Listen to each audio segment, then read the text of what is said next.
বড়পুকুরিয়া তাপবিদ্যুৎ কেন্দ্রের উৎপাদন শুরু। হেলাল উদ্দিন, পার্বতীপুর দিনাজপুর প্রতিনিধি। দিনাজপুরের পার্বতীপুরের বড়পুকুরিয়া তাপবিদ্যুৎ কেন্দ্রে টানা 7 দিন বন্ধ থাকার পর বিদ্যুৎ উৎপাদন শুরু হয়েছে।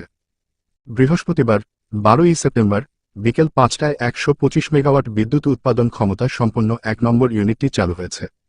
আর সন্ধ্যা 7টায় থেকে বিদ্যুৎ উৎপাদনে যায় ইউনিটটি। বর্তমানে এই ইউনিট থেকে উৎপাদিত 60 থেকে 65 মেগাওয়াট বিদ্যুৎ জাতীয় গ্রিডে সরবরাহ হচ্ছে। এটি চালু রাখতে প্রতিদিন 800 থেকে 900 মেট্রিক টন কয়লার প্রয়োজন পড়বে। বড়পুকুরিয়া তাপবিদ্যুৎ কেন্দ্রের প্রধান প্রকৌশলী মোহাম্মদ আবু বক্কর সিদ্দিক জানান, 1 নম্বর ইউনিটে উৎপাদিত 60 থেকে 65 মেগাওয়াট বিদ্যুৎ জাতীয় গ্রিডে সরবরাহ করা হচ্ছে। ইউনিটটি মেরামত শেষে 7 দিন পর পুনরায় আজ চালু করা হলো।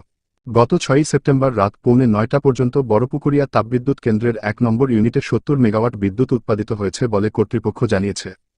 গত 31শে জুলাই যান্ত্রিক ত্রুটি দেখা দিলে বড়পুকুরিয়া তাপবিদ্যুৎ কেন্দ্রের 275 মেগাওয়াট ক্ষমতাসম্পন্ন 3 নম্বর ইউনিট বন্ধ হয়ে যায়।